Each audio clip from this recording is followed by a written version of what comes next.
Hello and welcome to the Guardian Football Weekly. We've all been there, tried to sell the World Cup on a Monday, get threatened with a boycott on a Tuesday, wildly backtrack on a Wednesday, and you're denying affairs on a Thursday and Friday and Saturday. And I hope, in his words, Gianni Infantino managed to chill on Sunday. We'll take you through the story and find out if he'll cling to power and if beyond Uefa there's a groundswell to actually get rid of him. Elsewhere, as we play catch-up, we'll talk Eddie Howe leaving Newcastle, pay tribute to Kevin Keegan. There's too much transfer news, the start of the Carabao Cup at a weekend. Don't like change. Rangers dropping points in the Scottish Premiership. 2 games in already. We'll take your questions. And that's today's Guardian Football Weekly. On the panel today, Robyn Cowen, welcome. Hi, Max. Hello, Sam Dalling. Hello, Max Rushden. Dan Bardell, welcome. Hi, Max. And joining us for part 1 to discuss Gianni is global sports business correspondent Matt Hughes. A grand title, Matt. Welcome. How are you? I'm good, thanks. Right. So look, in case you have had 2 weeks off as well, I have a little timeline. So bear with me, everybody. On the 27th of July, Infantino marked the end of the World Cup. I lifted this from The Guardian, by the way, if you want more detail on it, by taking to Instagram with a 15-page post calling out the media for trying to sully it. Those sitting behind pens and papers, behind their screens, spreading hate and false rumours, specifically about greed and Infantino's relationship with Trump, had let themselves down. Journalists should take a moment to reflect, meditate, pray, or watch a match. I feel very seen. The next day, or hours later, actually, a report in The Times exposed his secret £3.1 billion plan to sell stakes in the World Cup to private investors, potentially earning him tens of millions of pounds. The deal would have involved the brother of Trump's son-in-law, Jared Kushner. Politicians and football figures attacked that. The next day, it emerged that FIFA had given the 211 member associations a deadline of the 19th of September to back it or lose their £15 million cut. CONCACAF said it was only made aware of the matter through media reports. UEFA accused FIFA officials of using sport to enrich themselves and their friends. The following day, the 30th of July, all 55 UEFA members agreed to boycott FIFA competitions if the plan goes ahead. On the 31st of July, Andy Burnham became the first head of a major nation to call on Infantino to resign. Trump said he had nothing to do with it. On the 1st of August, FIFA backed down. Infantino instead issues a new statement withdrawing the plan, having, quote, listened carefully to all the views. Qatar come out in support of Gianni. The 2nd of August, the New York Post claims that Infantino's repeatedly tried to call Trump for help, but Trump isn't answering. On the 3rd of August, England, Wales, Serbia joined Finland and Sweden in demanding change at the top of FIFA. On the 4th, FIFA number 2, Matthias Gravstrom, calls the plan a sad and reproachable series of events in a leaked email to staff. On the 5th of August, we're almost at today, Infantino calls a FIFA crisis meeting in Morocco. FIFA then issues a statement saying staff have given him their unanimous backing and put critics on notice. It was agreed that FIFA will no longer tolerate any attacks on its integrity. Oh dear. Luis Figo becomes the first high-profile footballer to go in two-footed. On the 6th, UEFA doubles down on its boycott threat. FIFPro says reforms, not a cover-up, are urgently needed. On the 7th, then Mexico and Argentina follow Africa's governing body in rallying around Infantino. Norway's FA call for him to go.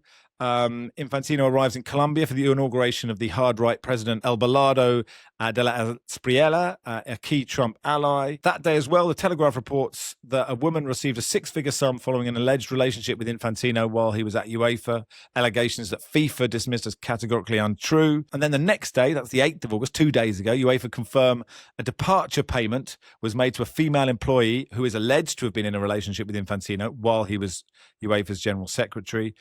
Yesterday, Javier Tebas, the head of La Liga, said Infantino's position at FIFA is untenable. And FIFA said it welcomes legitimate scrutiny, but scrutiny is not a license to distort facts, amplify unsubstantiated allegations, or manufacture distractions designed to undermine progress. So it's legitimate scrutiny time, Matt. Do we start with why what he was proposing is so bad, or is that obvious to everybody, or is it worth spelling that out? I think the most extraordinary thing for me came out of a conversation I had yesterday with someone senior in European football who said if Gianni had gone about this the right way, he probably would have got support for it.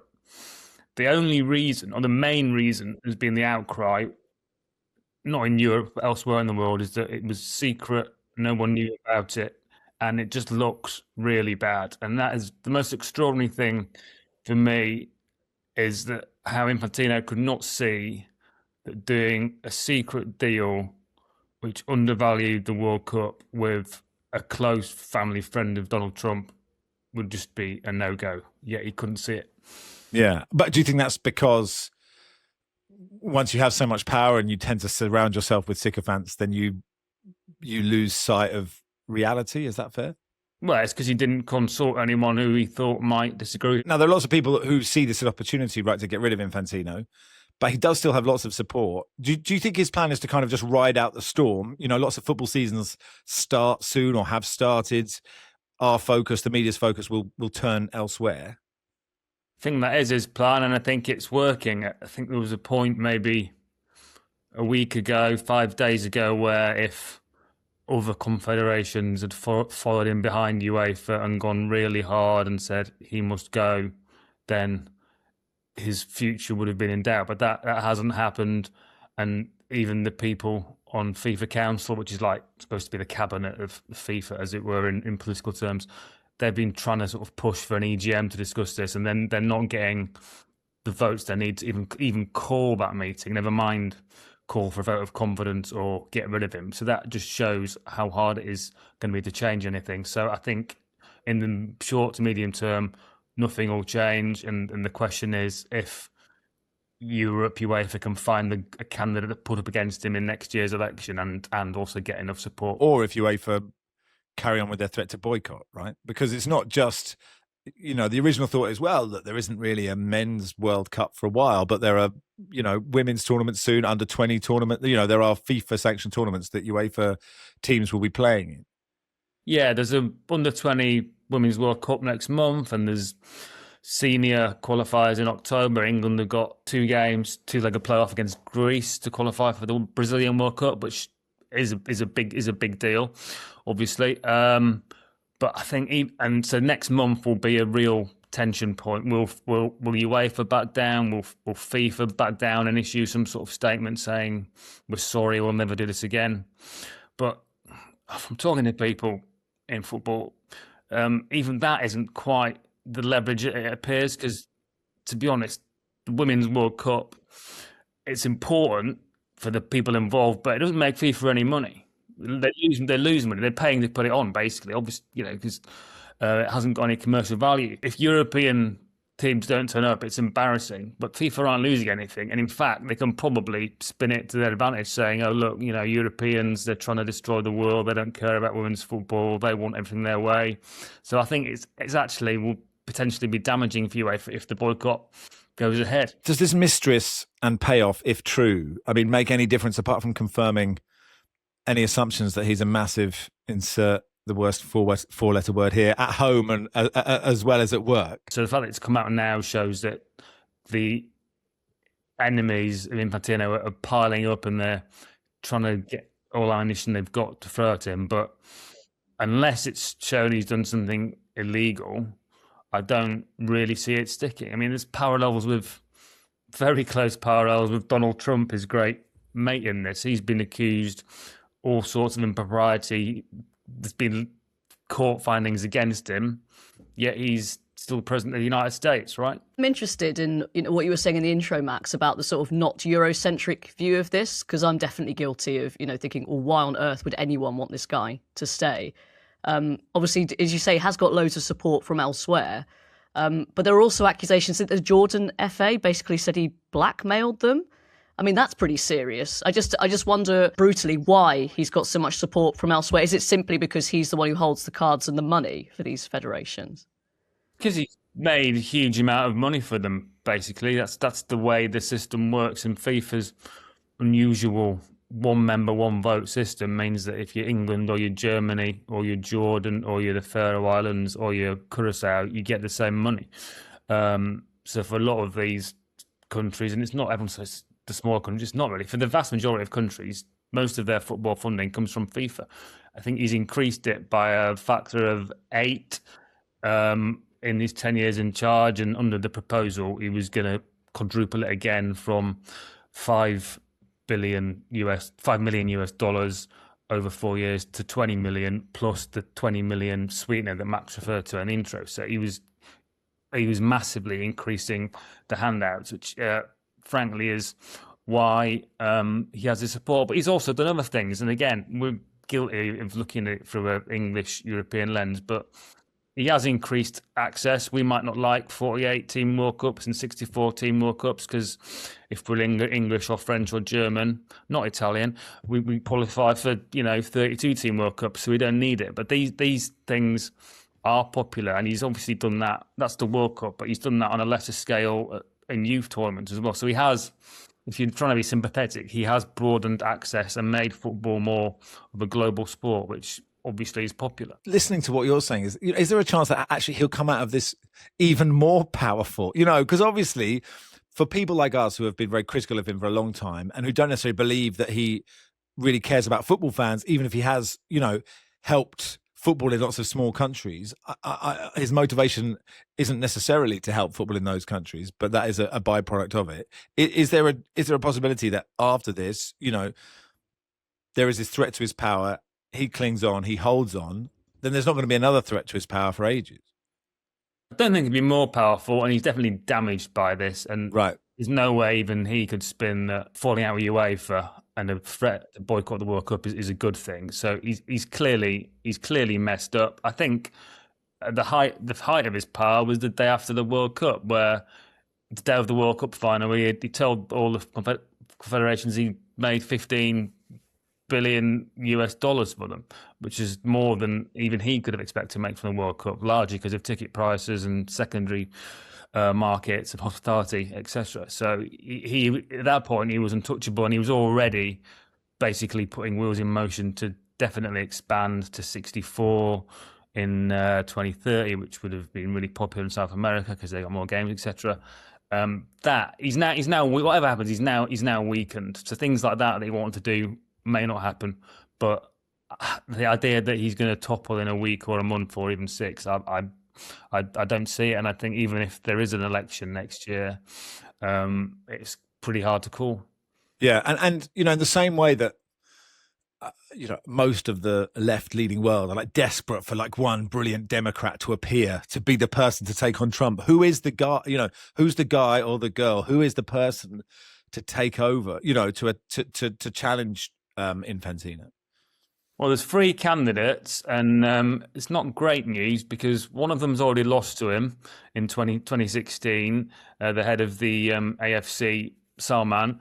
Nasser Al-Khelaifi, who's president of PSG and European football clubs, has said he doesn't want to do it, and he can't do it really because his ultimate boss is the Emir of Qatar, and Qatar have said, we're backing Infantino, so he's out, which basically leaves one man, Victor Montagliani, who's the president of CONCACAF, Canadian. He's been head of CONCACAF for 8 years. He's seeking re-election again next year. He's been seen for a long time as a successor in 2031.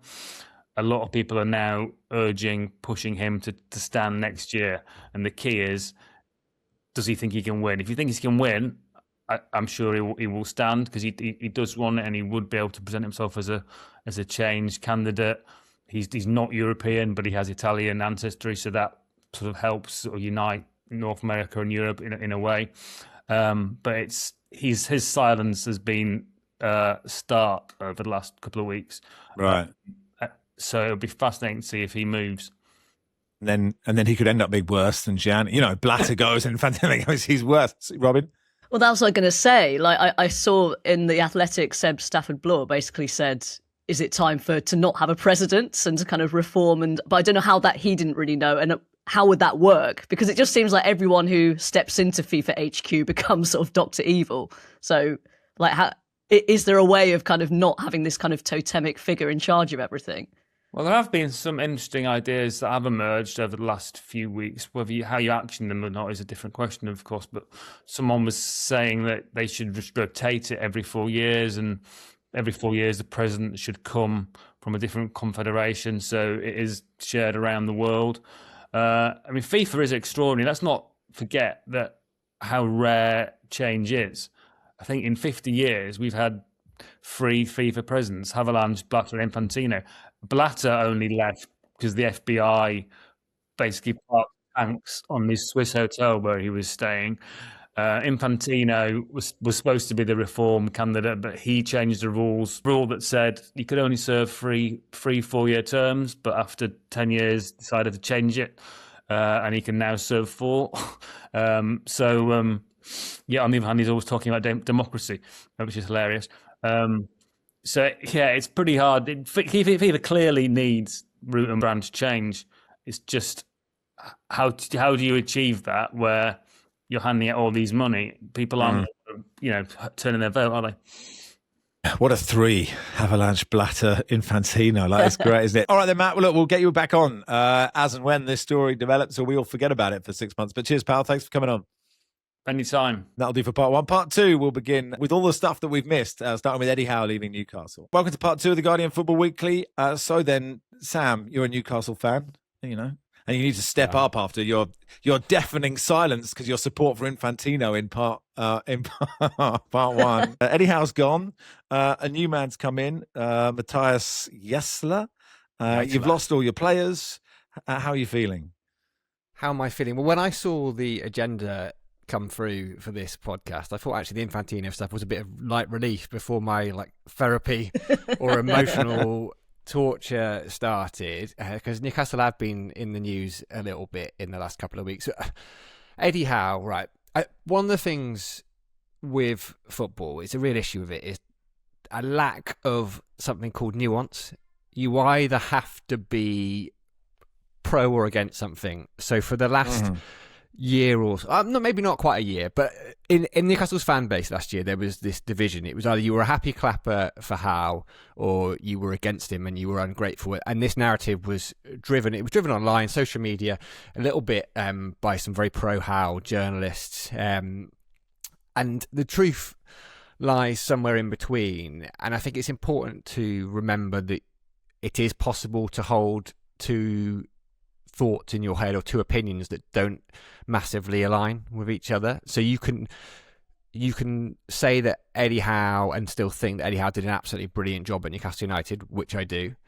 And you can also have in your head that it was probably time for a change, for something fresh, and that's without attributing necessarily blame. There was so many different factors in it. It's a long-winded way of trying to say I think it was time for Eddie Howe to go. I think he should have gone at the end of last summer. I almost wish he did, because he would have got that last home game of the season. He would have felt the love from the Newcastle fans for everything he did at Newcastle United, which includes winning a trophy. I mean, on that basis, he's the most successful Newcastle manager in a long, long time. There's a debate as to whether he's the best Newcastle manager, but I mean, that's just subjective and it doesn't really matter.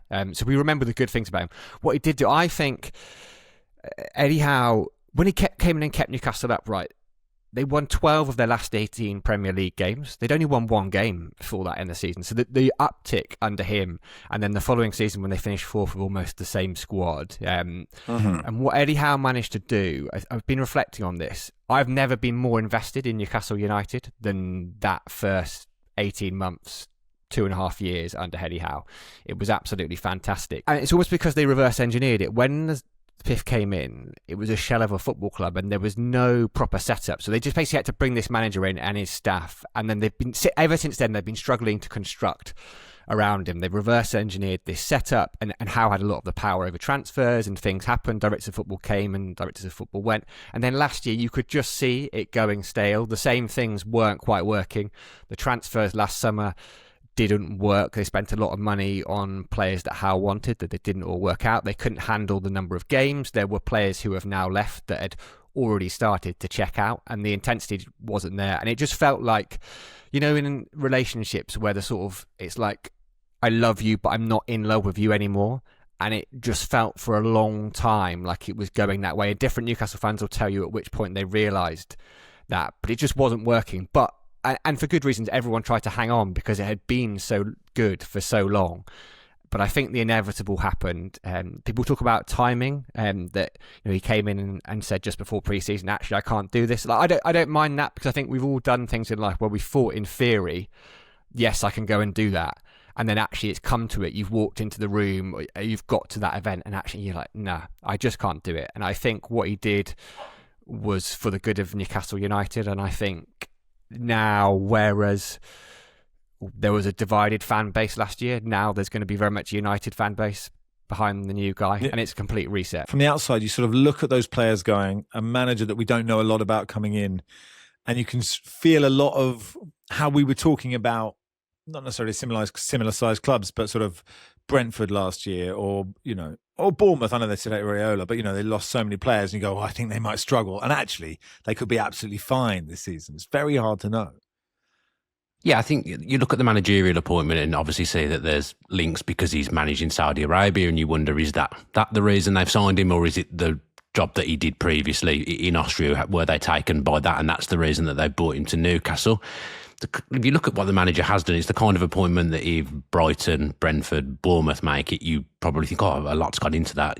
It's interesting. Like Brighton, for example, have that list of managers that they worked on that have been keeping track of him for a long time.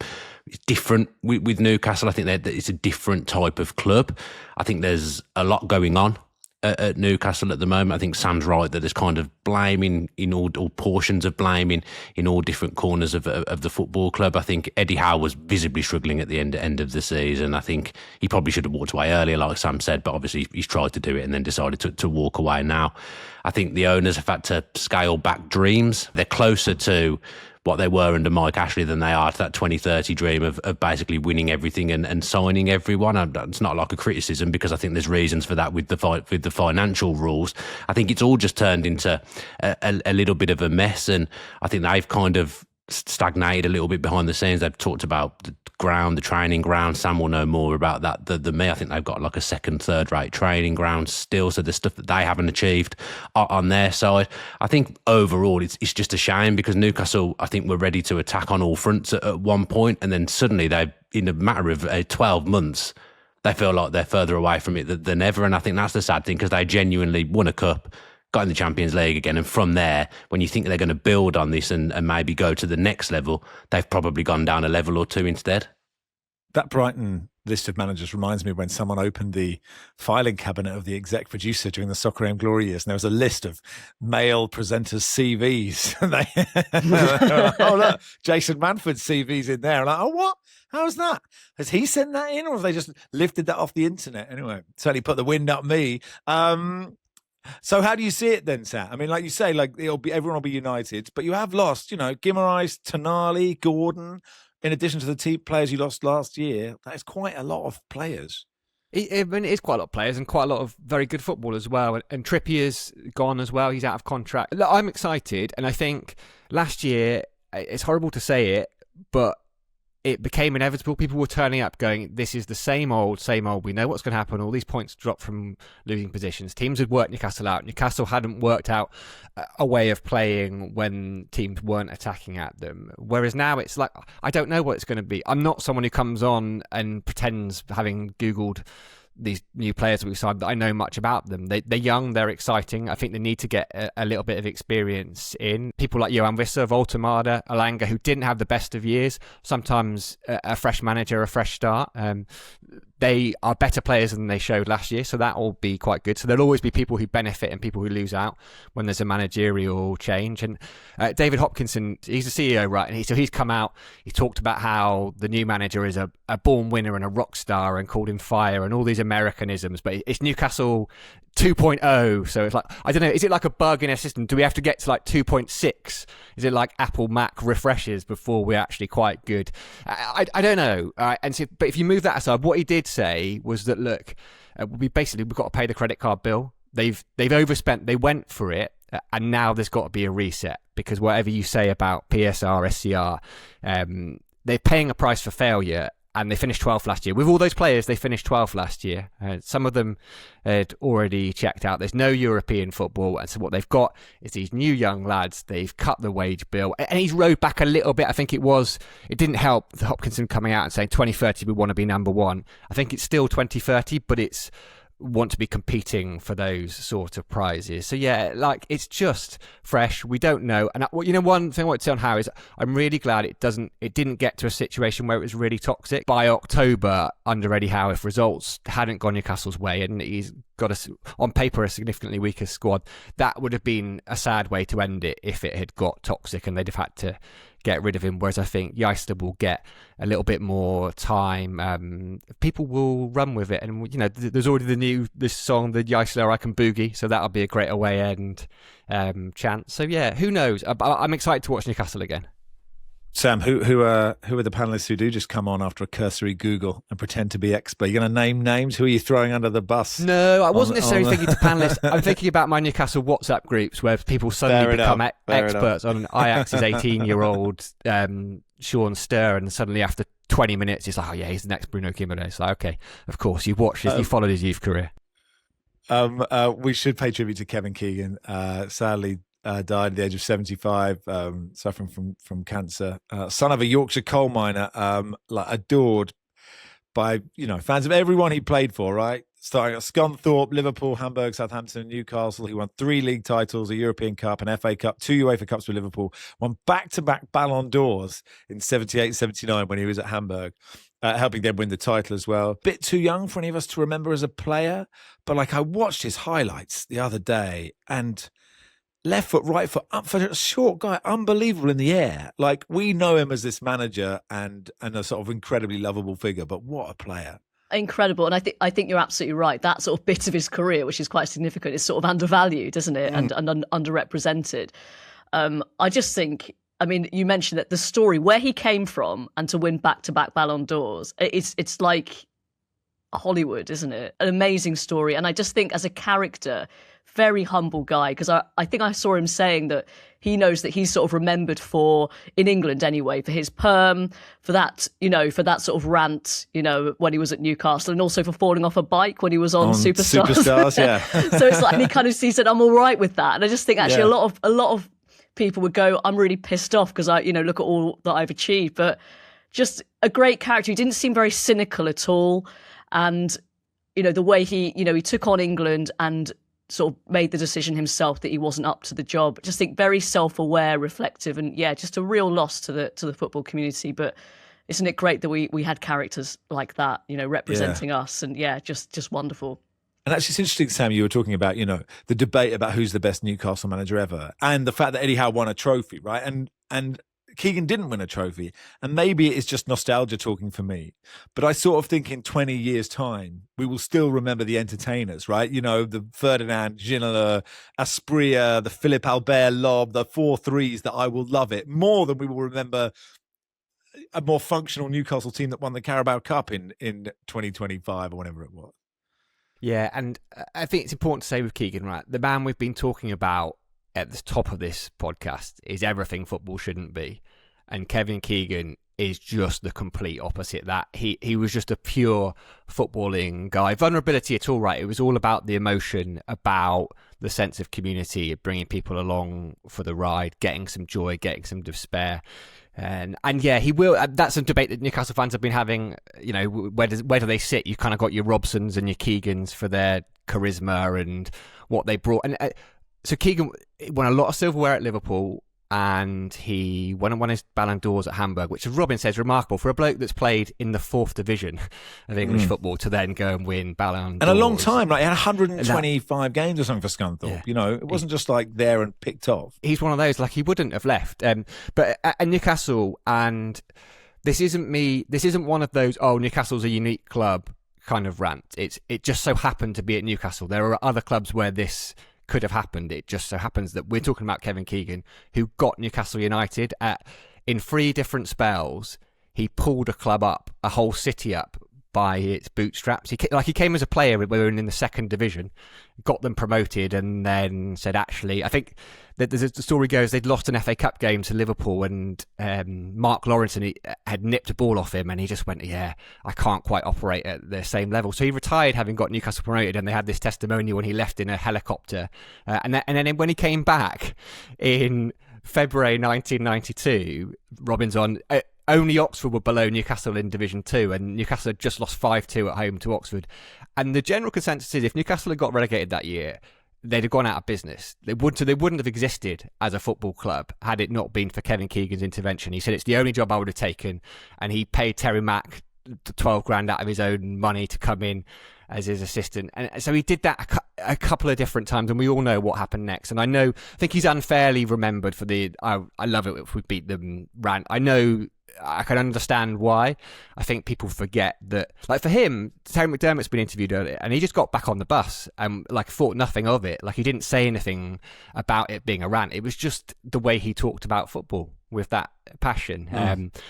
And yeah, they didn't win the title. And people forget that Manchester United were near perfect in that last 15 games of that season. And then he came back once more, and it's probably the only good decision Mike Ashley made. They'd drawn away at Stoke in the FA Cup, and they had this midweek replay that no one was up for, and they hadn't opened the upper tier, and there were, 10,000-12,000 tickets sold. And suddenly it's announced that Kevin Keegan's coming back, and there were genuinely 40-odd thousand people in that ground. And I remember being sat in the upper tier, and when something's happening because everyone stands up and just starts leaning, and it's just Kevin Keegan had walked into the director's box, and everyone was just so glad to see him. He's one of those characters, and like I say, it could have been at any football club, but he was just pure football and pure emotion, and he got it. He got what football means and what it should be about. Yeah, rest in peace, Kevin Keegan. Moving on to Villa, since you're here, Dan, you got the Super Cup on Wednesday night against PSG in the RB Arena in Salzburg. How are you feeling about that? Unsure. To be honest, it's been not quite to the extreme of Newcastle, I don't think, but it's been a difficult summer in many ways for Villa. But the difference maybe between Villa and Newcastle is they're a little bit more stable because of the manager and because everything Villa do is so manager-led. They've brought in a couple of young, fresh players. They broke their transfer record, but we won't get to see Johan Manzambi on Wednesday because he's injured. We've lost, obviously, in Tielemans, Rodgers, Luca Dean, three big players that were part of an 11 that have lifted a European trophy for Villa. They'll all be replaced, but not sure they can be replaced with the kind of finished article that all those three players were. I think out the three of them, Tielemans is probably the bigger loss, him going to Manchester United for what feels like a little bit of a low fee. Grates a little bit, and he started off brilliantly for them in pre-season. You're taking on the best team in Europe when you're probably a little bit undercooked. Both teams will have big players returning this week to training in the lead up to the game. It's unclear what their minutes will be like, but PSG are clearly the favourites. I don't know how much Unai Emery kind of holds this trophy as a serious trophy. Is it classed as a serious trophy, or is it more like the Community Shield? I don't know, but I'm looking forward to going out there, and I don't have high hopes because I think it could be a bit of a humbling experience for us. But you never know in football, Max. Look, this time last year, Tottenham went there. They were set up pragmatically under Thomas Frank. Long throws from Kevin Danso. I came away enthused and thinking this could be the year. So you don't know. I mean, maybe a humbling defeat is what you need. And you're so then Morgan Rogers, you're sort of like, there's an amount of money, and you just go, fair enough, right? Yeah, I was quite comfortable that he was going to go to Arsenal for big money, and then obviously that didn't happen, and he moves to Chelsea, who have just finished 10th, and the financial rules are the reason Villa have to sell these players, and you look at the kind of rules that Chelsea have broken, and it irks you. Can Villa, sell their social media broadcasting supporters back to themselves? Could they sell you back to yourself? I'm not sure. I'm not sure I'm holding any value at all at this point, Max. Yeah, I'm not sure how much I'd be worth. Set piece coach, which has always been a big one on Football Weekly as well. He's gone. And he's gone. Has he gone to Chelsea? Has he gone to Chelsea as well? He's gone to Chelsea as well. Small minimum fee release clause. How big a difference do you think that will make? Because you sort of think surely Villa will just remember what he told them. Yeah. Who owns the IP? Does Austin McPhee own the IP? Is there some kind of big playbook? If Chelsea saw a set piece against you, he can't celebrate, can he? That's not classy. I saw he got into a bit of a. He's always been quite a classy guy. His hands. Yeah, he does. He raises his hands like this. Goes, "I'm sorry." Yeah, look, he got into a bit of a scrap for Chelsea the other day in pre-season with someone. I saw he's having a row on the sideline with someone from the opposition. Bridge and they just lose your discipline, don't you? Yeah. How does that work? But he's a big miss because he was very good at what he does. I had a bit of a debate with Stan Collymore on Twitter, and he was saying it's not a big loss. Set piece coaches aren't all that, etc. But He was responsible for a lot of goals that Villa scored last season. He was responsible for the opener in a European final. Like, I've lost count of the amount of times Villa scored off a set piece and the players were going to celebrate with him. I think they're pretty close to getting a replacement in, so someone else will come in. I think Unai Emery's been doing the set pieces in the interim, because why not? He does everything else. He might as well do the set pieces as well. It's just a little bit of unknown times, but I think generally with Villa, as long as you've got Unai Emery, you feel relatively comfortable that you'll get somewhere near to what your targets are. Well, look, that'll do for part 2. Part 3, we'll do some of the other we won't go through all of them, but look, we've got a while, and we've got some Premier League previews to do next week as well. But we'll kick off with Arsenal signing Guimaraes in just a sec. Welcome to part 3 of the Guardian Football Weekly. So I don't know what you think, Robyn. I think the Premier League could be really interesting this season if Arsenal don't have a great season and run away with it, which I probably said the same about Liverpool last year. So it's not easy to retain the title, but Guimaraes seems like a sensible signing, because all the other sides are in some sort of flux. That's the fear, that they'll just be efficiently good again. Yeah, I think this is going to be interesting, because I think what they got on their side, which so many Premier League teams don't, is they have the same manager. I think it's 9, different, who are going to have their Premier League debut as the new coaches when it kicks off. And they've obviously, Mikel Arteta's still there. Guimaraes is a great signing for them, I think. Declan Rice can finally maybe have a bit of a rest. I mean, that's a big thing, isn't it? At the very least. When players are so sad that someone's been put sort of in their position, and actually Declan Rice is just absolutely relieved. Thank God. Thank God for that. But yeah, and also, he's Premier League ready, he's quality. Newcastle, there was a big stat, when he was playing and when he was not, and their success rate. Big signing for them. I guess the only thing is they had Vinny Jr. dangled in front of them. I think Vinny Jr. was a bit like, those Class B arcade machines, right? He was sort of dangled, but there was never, you were never, even if you picked Vinicius up. Yeah. He was going to drop out of that thing before it got to the bottom. There was just no way. There was absolutely. I don't even think like the most myopic Arsenal fan ever thought.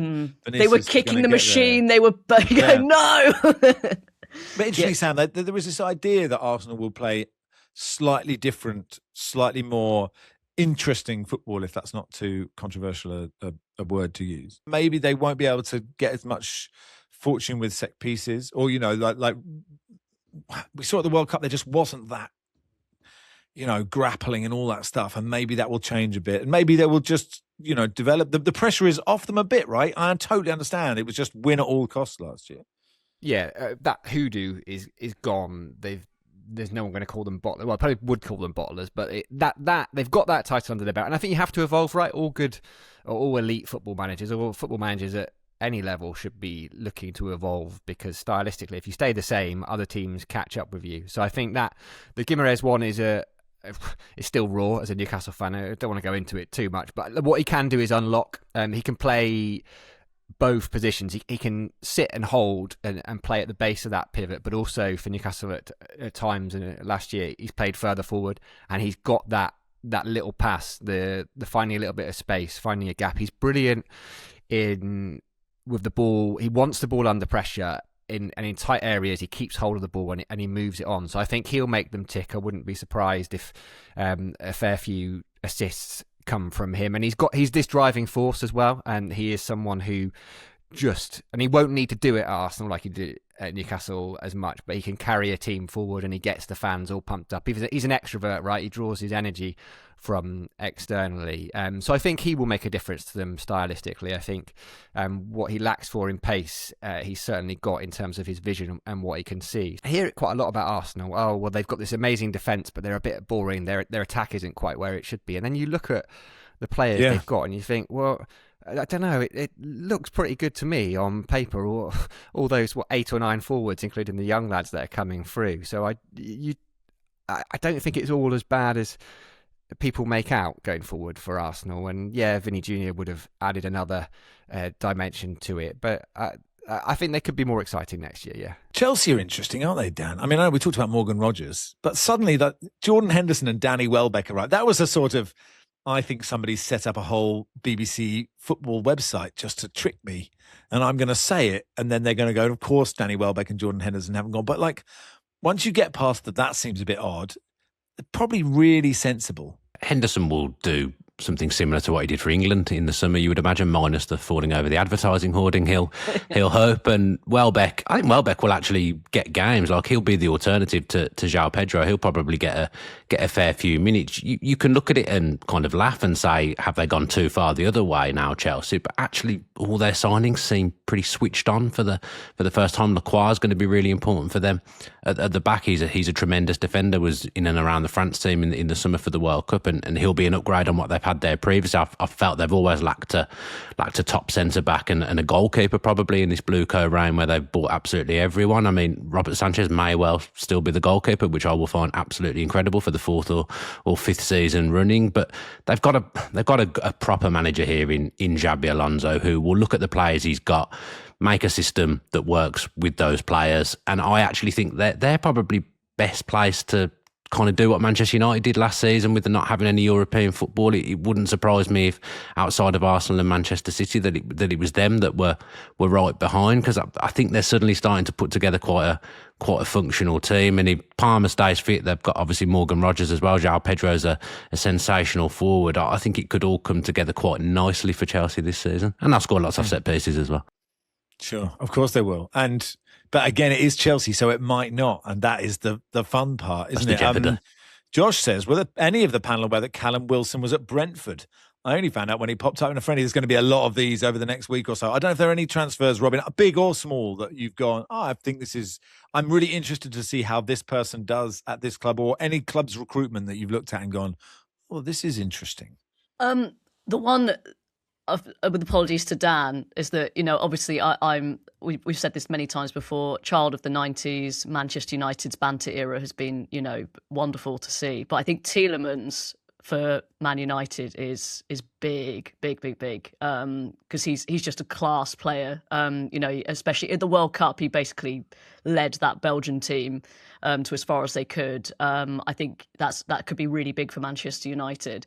That Chelsea continue to baffle, don't they? So there are some interesting signs. I think Callum Wilson to Brentford's a good one. Igor Thiago was obviously doing quite a lot of the heavy lifting, but Callum Wilson showed last season, I know West Ham got relegated, he's a really good finisher, isn't he? He scored some very important goals, and he's still got an eye for goals. So no, I think that's a good one. But I'm sure there are transfers that they'll kick off, and it's the old Barry Sergio Ramos. Oh, there he is. Yeah. Looks weird in that kit. I don't want to tell Barry that Christian Norgard's left Arsenal, because that was a big bit of content for him, whether he'd get any game time. Where's he got? I've forgotten where he's gone. Everton. He's gone to Everton. Okay, that feels right. Dwight McNeil and Brennan Johnson swapping feels so right to me, doesn't it? Yes. It feels like that feels right. Sam, is there anything that you've gone, I'd love you to say losing Tonali is the worst thing that could ever happen to Newcastle and he will win Tottenham the Premier League, but I don't think you're going to tell me that. I'm not. Sandro Tonali didn't want to be at Newcastle last year. There were times, you and I have had this conversation elsewhere. He had one brilliant season and then a season last year where he wasn't so good. But I don't think, Italy, all right, they didn't qualify for the World Cup. Italy have built their team around him.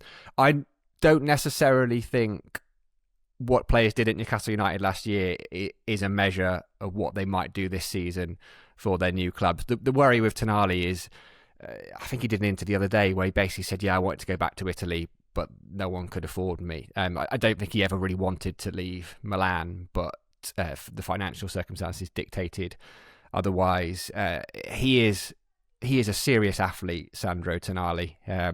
I feel like Tottenham overpaid for him, but you never know. As I say, he wasn't interested in being at Newcastle last year, it felt like, so I can't really judge what he's going to be like this year on that. Jason Maeda from Celtic to Ipswich. Right. I feel like that's a big, that's a coup for them, isn't it? Yeah. He's going to be good. Because I'm trying to remember what division Ipswich are in, Robyn. That's why I'm trying. That's what I'm trying they to are do in now. the Premier League, Okay, but they do have it. Again, it was they got promoted under Kieran McKenna, and he again came out and said, "I'm a bit tired. I'm stepping down, and it's Gary O'Neill in charge." I just liking this. People as a member of the Wokerati, the Guardian Football Wokeley, I like these people coming out and saying, "Look, I've had it. I need a bit of a break. I like it." How tired are you, Robyn? Because if I get tired, you have to do more work. So Well, To be fair, these football managers, they don't really get a break, do they? Like, ever. No. The more I think about it, I think this sounds like the worst job ever, really. Yeah, although just one payoff from Watford, Yeah, and then it's you're true. fine for ages. Carabao Cup started at the weekend. Don't know how I feel about that. You know, it feels like that should be EFL and then a bit of a midweek one. But what are the headlines? Millwall keeper Lucas Jensen saved all 4 QPR penalties in a shootout to help them get through. Watford got a win in the 9th minute of stoppage time at home to Crawley. I did look up who their manager was on Saturday, but I can't remember it. 10-man Preston beat Huddersfield on penalties in a game that was played at Goodison because Deepdale's pitch isn't ready. And a massive 2-1 win for Cambridge over Barnet. You lost 2-0 to Leyton Orient, Oxford. Robyn, you did. Quite a lot of issues off the pitch here. Aaron Ramsey's come in to manage them, but what's happening off the pitch? Well, basically 2 weeks after Aaron Ramsey agreed to take the job, we were hit with a registration embargo. So not just can't sign anyone, can't register anyone, so no free agents at all, because not compliant with salary cost management protocol regulations. Yes, my favourite thing. Yeah, I know you're all familiar. So stricter rules have been brought in for sort of the EFL League One. Got relegated last season and obviously had a lot of players on big wages.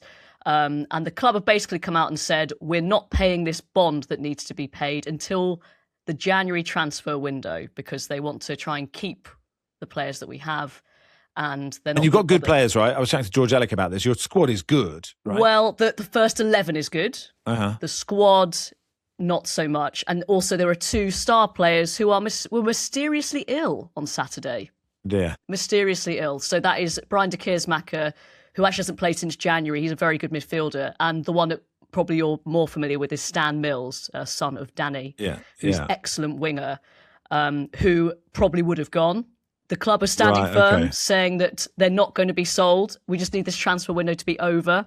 But in terms of the game against Leyton Orient, did okay, but then had to substitute the first 11 for sort of youth players and made the team considerably weaker and then lost late on. And that's a fear for this season. Right, and did the gaffer say these 2 players were mysteriously ill? Because that would be a real... I think he's coming out and saying that. He said niggle and ill. I mean, Aaron Ramsey has spoken brilliantly since he came. He would not have taken this job had he known about this. So I do feel very badly for him. He's been, the rug's been pulled out from under him, but he's been very statesmanlike already. So we will see. But yeah, my partner is extremely pessimistic. He's an Oxford United season ticket holder. And when the final whistle blew against Leyton Orient, right, we're going to be in League Two next season. It's like, that was the first round of the Carabao Cup. And Blue square by Christmas. Yeah.